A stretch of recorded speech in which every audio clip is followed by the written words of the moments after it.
오늘 말씀은 사도행전에 나타나 있는 예루살렘 교회의 회의의 첫 번째 순간입니다.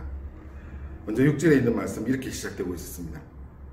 사도들과 장로들이 이 일을 의논하려 모여 라고 이렇게 기록되어 있습니다. 그런데 사실 이 6절의 말씀만 보고는 우리가 정확하게 무슨 의미인지 파악하기 어렵습니다. 그래서 바로 그 앞에 있는 절인 4절과 5절 다시 한번 같이 읽어보겠습니다. 4절과 5절 이렇게 되어 있습니다. 예루살렘에 이르러 교회와 사도와 장로들에게 영접을 받고 하나님이 자기들과 함께 계셔 행하신 모든 일을 말하며 바리새파 중에 어떤 믿는 사람들이 일어나 말하되 이방인에게 할례를 행하고 모세의 율법을 지키라 명하는 것이 마땅하다 하니라. 네, 여기에 있는 이 말씀에 안디옥 교회에서 파송되었던 바울과 바나바 그리고 다른 여러 몇 사람이 예루살렘 교회에 이르러서 거기서 선교 보고를 하고 있는데 그 이야기를 선교 보고를 듣고 있었던 사람들 중에서 바리새파 사람이라고 하는 어떤 사람들이 이제 이방인에게 할례를 행하고 모세 율법을 지키라 명하는 것이 마땅하다 이렇게 반말의 이야기를 하게 된 겁니다. 그래서 이 선교 보고가 굉장히 마치 찬물을 끼얹듯이 효과가 아예 없어지는 이런 문제가 있었습니다. 그리고 이런 논쟁거리 때문에 시작된 것이 바로 오늘 우리가 읽었던 말씀 6절에 사도와 장로들이 이 일을 의논하러 모여 이 반발하게 되는 바리새파 사람들, 이 사람들의 의견 그리고 바울과 바나바가 이야기하는 이방인 가운데서 역사하신 하나님의 이야기 이것으로 너무 상반되기 때문에 그 문제를 해결하기 위해서 모이게 된 것입니다. 사도들과 장로들이 이렇게 함께 모여서 의논하게 된 것은 사실은 이 바리새파 사람들이라고 이렇게 표현되어 있는 이 유대인들 중심의 그리스도인들 중에서 믿지 않다가 믿게 된 이방인들, 그 이방인들은 어떻게 하나님을 믿어야 될 것인가, 어떤 규율을 가져야 될 것인가, 이것을 주장하는 것에 대해서 정리하기 시작한 것입니다. 그 일부 바리새파 그리스도인들의 견해는 이런 겁니다. 이방인들이 그리스도인이 되기 위해서 구원받은 자로서의 자격을 갖춰야 된다. 그 자격은 무엇인가 하면 바로 할례와 모세의 법을 지키는 것이다. 이 두 가지 조건을 이야기했습니다. 사실 이 두 가지 조건은 다 합니다. 모세의 법은 율법을 다 지키라는 말이었고 할례를 받는다는 것은 유대인이 되라는 이야기입니다. 그래서 이 바리새파 사람들은 예수 그리스도를 구주로 영접한 사람들은 유대인 중에서 믿는다 이렇게 생각하고 있었던 겁니다. 그런데 그것에 대해서 이방인 그리스도인의 견해는 좀 달랐습니다. 그들은 그리스도를 구주로 믿는 믿음만이 구원의 유일한 조건이라고 생각했습니다. 바울이 직접 그것을 경험했고 그리고 수많은 헬라파 사람들이 예수님께서 그들의 영혼을 만지시면서 주님의 사람으로 바꿔주시는 하나님의 그 역사를 직접 경험했습니다. 그래서 그들은 이 헬라파 사람들은 헬라인들은 당연하게 예수 그리스도 구주로 영접하는 것이 그들의 믿음의 조건이라고 생각하는 겁니다. 그래서 여기서 이제 이 조건이 서로 맞지 않았습니다. 율법을 지킬 것인가 아니면 믿을 것인가 이 문제를 가지고 첨예하게 대립했던 것이 초대 교회의 지금 이 상황입니다. 이때가 대강 언젠가 하면 AD 한 47년에서 한 50년 정도쯤 되는 그 시기였습니다. 오늘 우리가 읽었던 이 말씀에서 나타나는 이 바리새파 유대인 그리스도인들이 바로 이들을 통하여서 초대교회상 가장 처음으로 나타나는 이단이 드러납니다. 이 율법주의 이단을 보통 에비온주의라고 이렇게 이야기합니다.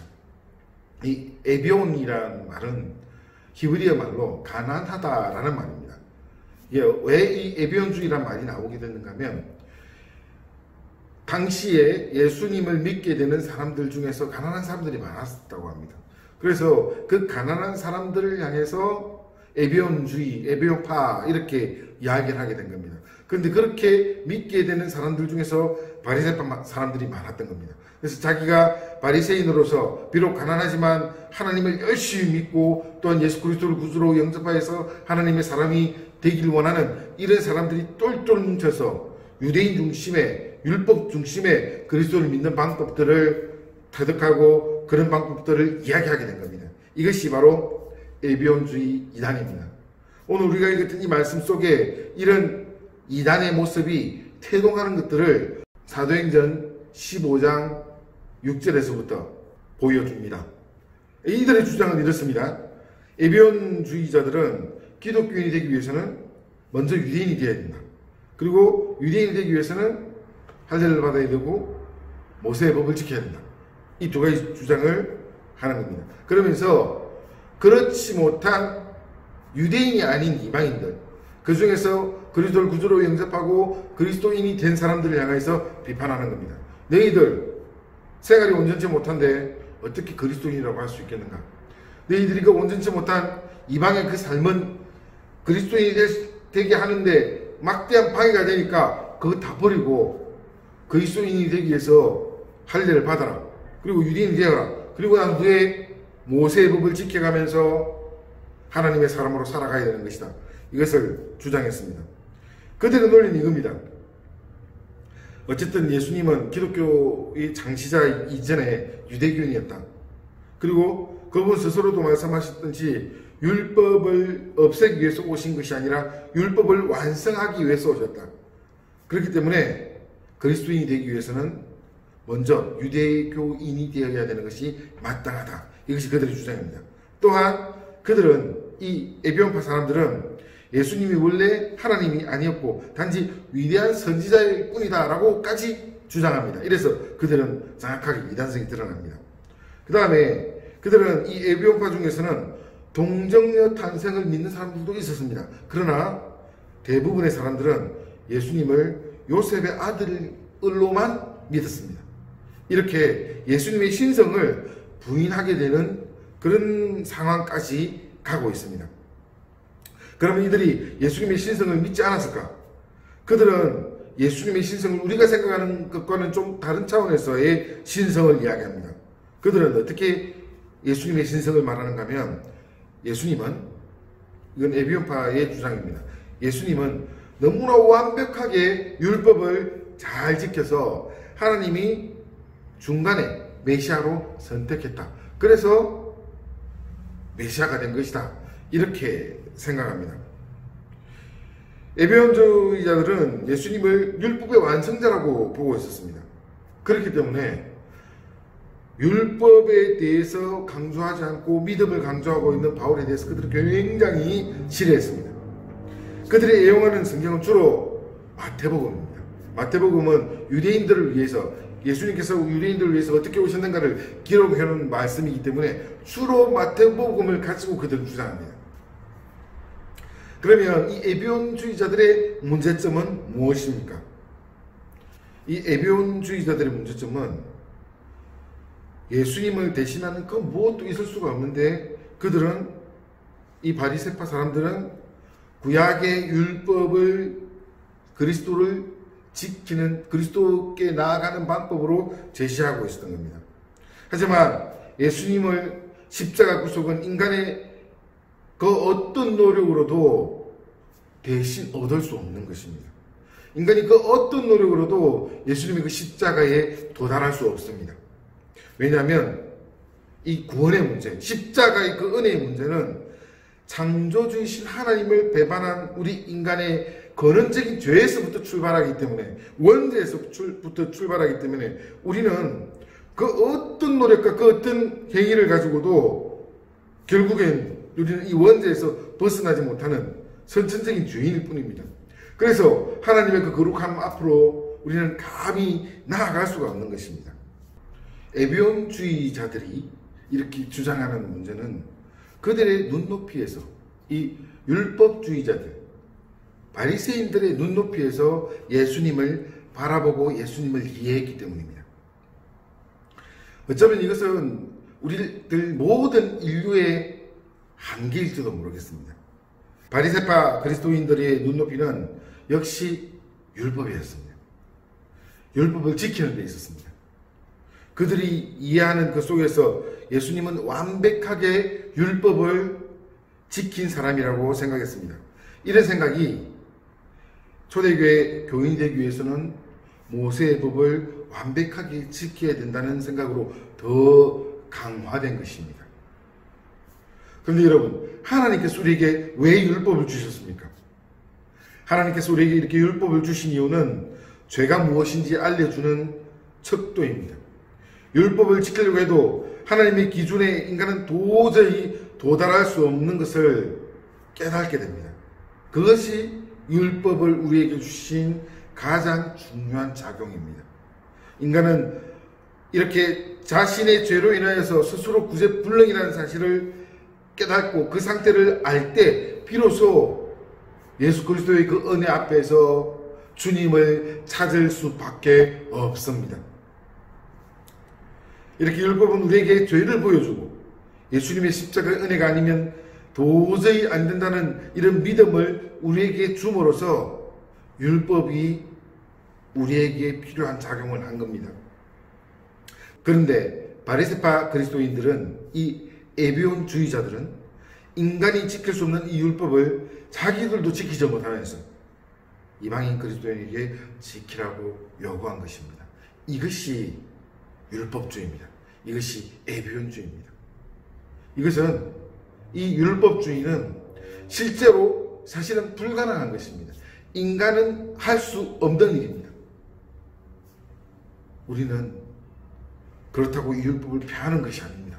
사랑하는 성도 여러분, 왜 성경 말씀에 하라 하지 말라는 말씀이 일일이 다 있었을까요?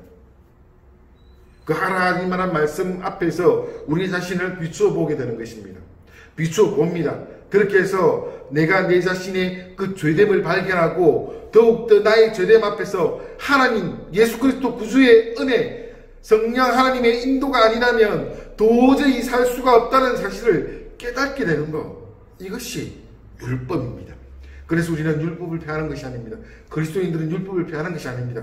이 율법을 통하여서 그리스도를 더욱더 깊이 깨닫고 주님의 그 은혜 앞에 감복하고 한 걸음 한 걸음 더 나아갈 수 있는 조건이 되는 겁니다. 근데 여러분, 율법을 지키자는 것이 아닙니다.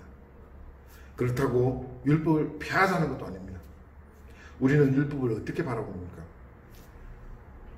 하나님께 나아가는 우리가 가지고 있는 죄의 척도이고, 그 다음 예수 그리스도를 구주로 믿고 하나님의 사람이 된 사람들은 주님의 그 은혜 앞에서 십자가의 법을 지켜가기 시작합니다. 이 십자가의 법은 율법을 뛰어넘는 사랑의 법입니다. 그래서 우리는 이 율법을 지켜야만 한다, 이것이 아니라 예수 그리스도의 그 은혜 앞에 있는 주님께서 우리에게 주신 그 사랑의 법을 지켜나가는 것입니다. 여러분, 물론 율법을 하찮게 여기는 것은 아닙니다만 주님께서 우리에게 새로운 법을 주셨습니다. 그것이 바로 사랑의 법입니다. 그런데 오늘 우리가 읽었던 이 말씀 속에 에비온주의자들, 바리새파 사람들은 사랑의 법 그런 것들을 생각하지 않았습니다. 오히려 명문화된 이 율법을 지킴으로써 하나님께 나아갈 수 있다는 이 생각으로 그들은 똘똘 뭉쳐서 율법을 지켜나가려고 하는 것입니다. 오늘 이 시대를 살아가는 그리스도인 가운데서도 이렇게 에비온주의자들처럼 마치 정해져 있는 어떤 법칙을 그대로 지켜야만 된다고 생각하는 사람들이 있습니다. 그 참 고귀한 신앙인들입니다.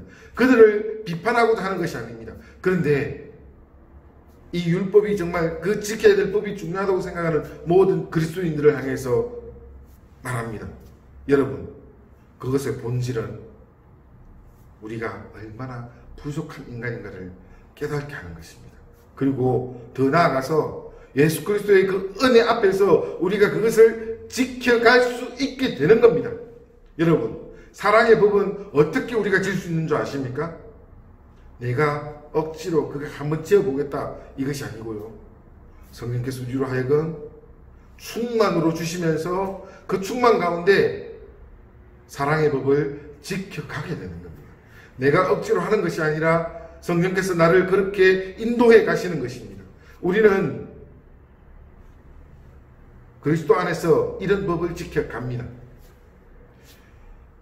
정해져 있는 율법을 지킴으로써 내가 하나님께 뭔가 얻으려고 하는 것이 아니라 이미 얻은 그 은혜 앞에서 감격하며 감사하며 주님을 사랑하는 그 마음으로, 주님을 섬기는 마음으로 우리가 주님을 위해서 살게 되는 것입니다. 이것이 사랑의 법입니다. 그래서 우리는 율법이 아니라 사랑의 법으로 지켜나가는 것입니다. 이것이 그리스도인들에게 주신 새로운 법입니다. 말씀을 계속해서 보겠습니다. 7절에서 9절까지의 말씀 읽어보겠습니다. 많은 변론이 있은 후에 베드로가 일어나 말하되 형제들아 너희도 알거니와 하나님이 이방인들로 내 입에서 복음의 말씀을 들어 믿게 하시려고 오래전부터 너희 가운데서 나를 택하시고 또 마음을 아시는 하나님이 우리에게서와 같이 그들에게서도 성령을 주어 정언하시고 또 그들의 마음을 깨끗게 하사 그들이나 우리나 차별하지 아니하셨느니라. 아멘.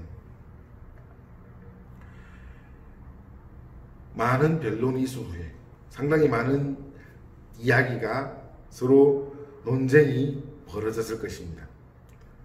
그리고 난 후에 베드로가 일어나서 이 문제에 대해서 이런 논쟁거리에 대해서 베드로의 의견을 결론적으로 거의 결론에 가까운 이야기로 하기 시작합니다. 이것이 오늘 우리가 읽었던 7절에서 9절 사이에 있는 말씀입니다. 뭐라고 되어 있습니까? 오늘 우리가 읽었던 이 7절과 8절과 9절 사이에 보면 한 가지 특이한 점을 발견할 수 있습니다. 무엇인가 하면 7절 말씀은 베드로의 개인적인 경험을 이야기합니다. 그래서 이 7절 말씀에는 뭐라고 되어 있는가 하면 나, 내 이렇게 1인칭 단수로 말을 하고 있습니다. 그런데 8절과 9절은 어떻게 되는가 하면 우리란 말로 바뀝니다. 1인칭 복수로 바뀌어 있습니다. 이게 어떤 차이가 있는 것인가? 말씀을 한번 보면서 찾아보겠습니다. 먼저 7절 말씀은 이렇습니다. 많은 변론이 있은 후에 베드로가 일어나 말하되 형제들아 너희도 알거니와 하나님이 이방인들로 내 입에서 복음의 말씀을 들어 믿게 하시려고 오래전부터 너희 가운데서 나를 택하시고 여기서 이 7절 말씀은 사도행전 10장의 백부장 고넬료의 사건을 이야기하고 있는 겁니다. 고넬료와 그 집안 사람들이 베드로가 전하는 복음을 듣고 오순절 성령의 역사가 일어나는 것을 직접 보게 된 것입니다. 그래서 성령 하나님의 인재를 경험한 것을 상기시켜서 말하는 것이 오늘 우리가 읽었던 말씀의 7절입니다. 이 사건은 대략 BC 37년에 있었던 사건입니다. 그러니까 예루살렘 교회에서 진행되고 있는 이 회의는 그때 당시의 시점으로 정확한 시점은 알 수가 없습니다만은 대략 이제 성경학자들이 이야기를 할 때 BC 47년에서 한 50년 정도쯤 대략 그 정도 될 것이다 이렇게 추정합니다. 그래서 시간의 흐름을 가지고 따져볼 때 약 10년에서 13년 전의 사건입니다. 여기서 당시 베드로의 반응을 이제 주목해 보면은 베드로의 반응은 먼저 34절에서 35절 사이에 나타나 있습니다. 제가 한번 읽어보겠습니다. 베드로가 입을 열어 말하되 내가 참으로 하나님은 사람의 외모를 보지 아니하시고 각 나라 중 하나님을 경외하며 의를 행하는 사람은 다 받으시는 줄 깨달았도다. 저 고넬료 집안에 있는 사람들이 말씀을 듣기 위해서 복음을 듣기 위해서 모여 있는 것을 보고 그가 하나님께서 사람을 외모로 보지 않고, 즉 외모로 보지 않는다는 말은 유대인인가 아닌가, 이방인인가 아닌가 이런 것을 따지지 않는다는 말씀입니다. 그리고 하나님을 경외하는 사람들, 그 사람들에게 임하신다는 것을 발견한 겁니다. 이 베드로의 경험입니다. 그리고 44절에서 46절 사이에는 또 이런 말씀이 있습니다. 베드로가 이 말을 할 때에 성령이 말씀 듣는 모든 사람에게 내려오시니 베드로와 함께 온 할례 받는 신자들이 이방인들에게도 성령 부어주심으로 말미암아 놀라니 이는 방언을 말하며 하나님 높임을 들었습니다. 이것도 이 44절에서 46절도 베드로의 경험입니다. 베드로는 이 사건을 경험하면서 그것을 사도행전 15장 7절에 고넬료 집안에서 성령 하나님이 임재하시는 것을 목경한 그것을 1인칭 관점으로 말했습니다. 그래서 7절 말씀이 이렇게 된 거죠. 많은 빌론이 있은 후에 베드로가 일어나 말하되 형제들아 너희도 알거니와 하나님이 이방인들로 내 입에서 복음의 말씀을 들어 믿게 하시고 오래전부터 너희 가운데서 나를 택하시고 이것이 하나님께서 행하셨는데 말을 전하여서 이방인들이 믿게 하시는 하나님의 역사가 그 가운데 있었다는 이야기를 내가 본, 즉 베드로가 본 그 경험의 입장에서 말하고 있는 겁니다.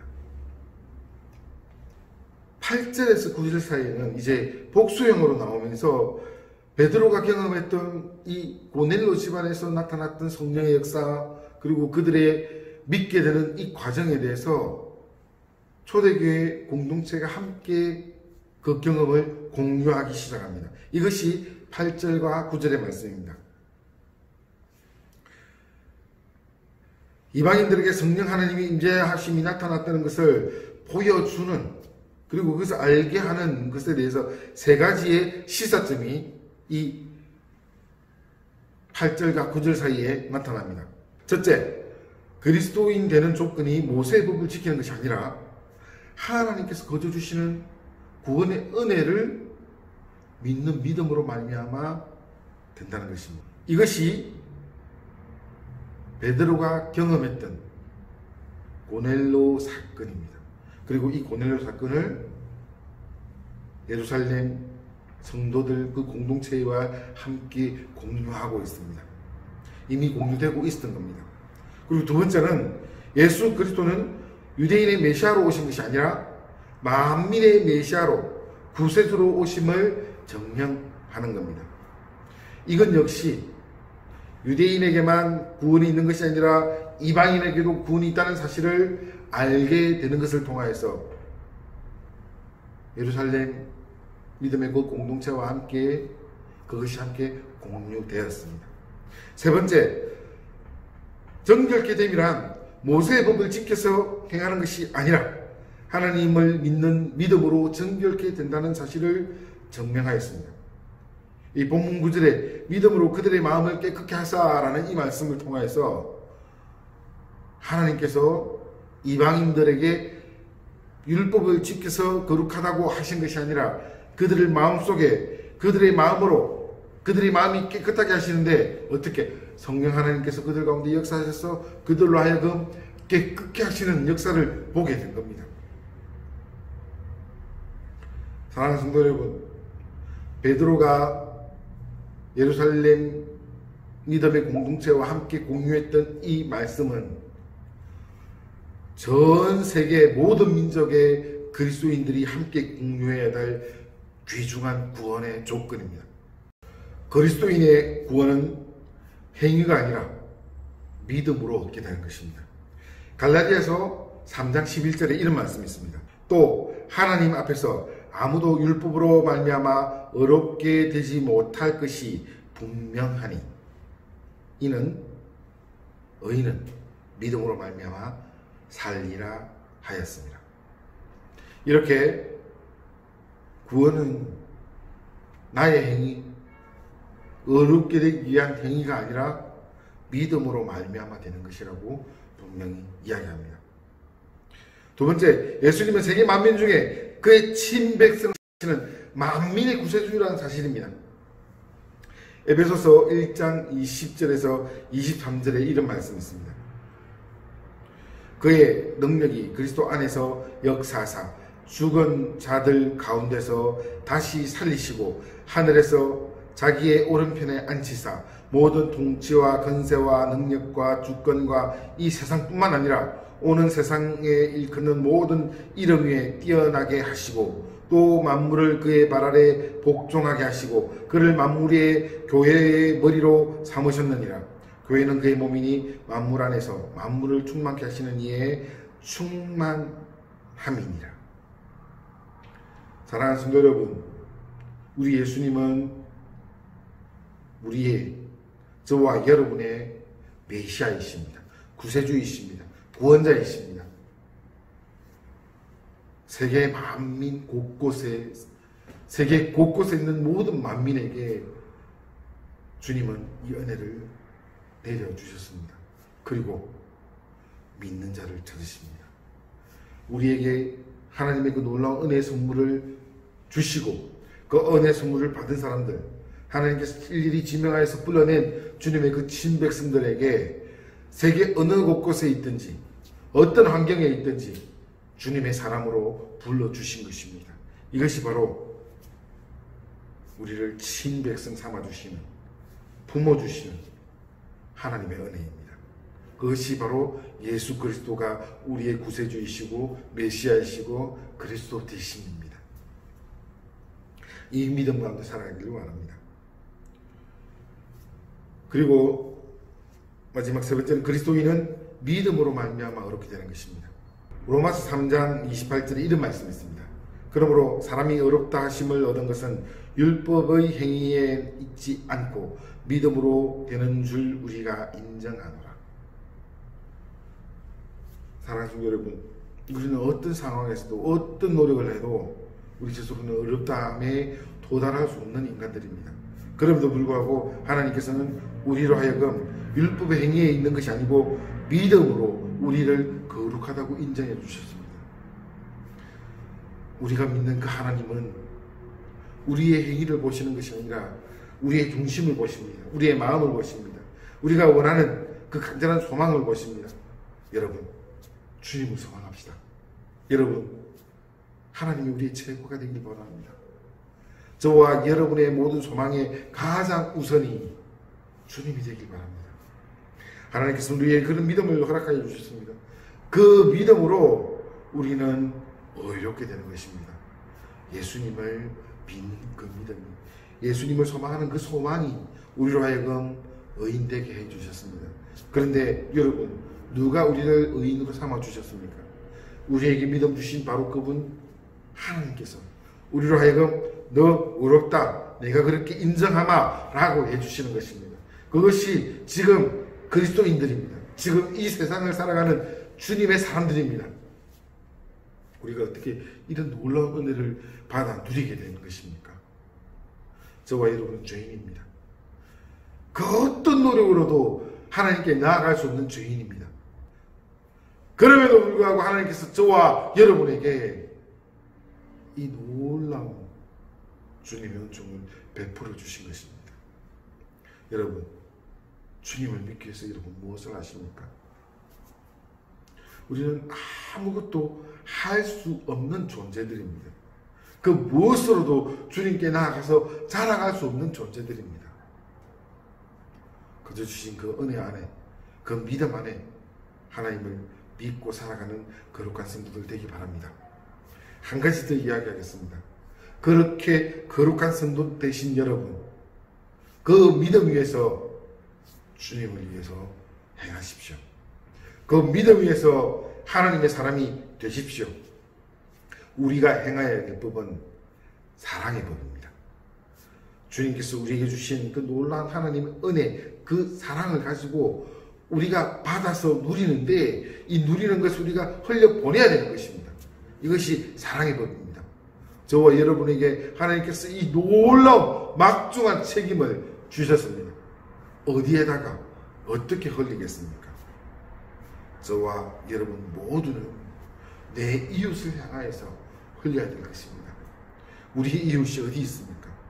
그 이웃을 향하여서 율법을 행하는 것이 아니라 사랑의 법을 행하는 그리스도인 되길 바랍니다. 주님께서 우리에게 주시는 그 은혜대로 하나님의 사람으로 살아가면서 우리의 삶에 주님께서 주시는 그 사랑이 흘러 넘치는 사람 되기 바랍니다. 이것이 그리스도인입니다. 여러분, 오늘 우리가 읽었던 이 말씀 속에 너무너무 중요한 한 가지 조건이 있습니다. 바리새파 유대인들은 아직도 구원받지 못한 그런 삶을 그들은 살아가고 있습니다. 그래서 그들은 구원받기 위해서 무단히 노력해야 된다고 생각합니다. 율법을 지키면서 할례를 받아가면서 열심히 노력해야 그 끄트머리에 구원에 이른다고 생각하는 겁니다. 그렇지만 주님께서 우리에게 어떻게 해주셨습니까? 우리는 구원으로부터 시작하는 겁니다. 이미 구원받고 우리는 시작하는 겁니다. 그래서 이 예비용파와는 차원이 다릅니다. 우리는 이미 스타트해 있고 이 예비용파들은 스타트하는 자리에 오려고 바둥바둥 거리는 겁니다. 이미 스타트하고 있는 구원의 선에 서서 달리고 있는 사랑하는 성도 여러분, 믿음의 도를 지켜가면서 하나님이 거룩한 사람 되기를 바랍니다. 나 구원받았다고, 나 이미 하나님께서 주신 그 은혜 안에 산다고 우리는 스톱하는 것이 아닙니다. 우리는 또 계속해서 달려가야 됩니다. 여러분, 믿음의 경주를 달려가는 성도들 되기 바랍니다. 구원받았다고 스톱하는 거 아닙니다. 정말 그렇게 해서는 안 됩니다. 계속 믿음의 경주를 달려가는 하나님의 거룩한 사람들 되기를 주의 이름으로 축원합니다.